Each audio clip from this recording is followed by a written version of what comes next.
Okay, we've now finished remaking and resetting the valve gear with help from Mr. Maltby in the design side of things, and you can see how she runs.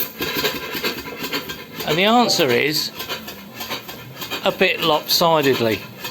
Certainly ran cleaner before, but this is just compressed air, and if I open the drains you can see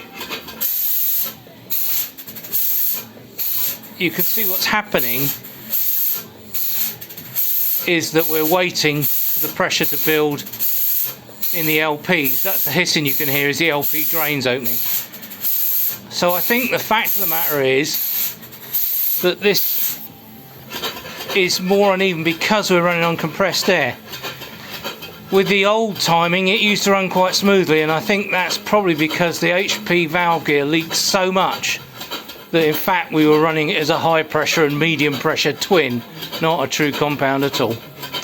Anyway, there you go for the book.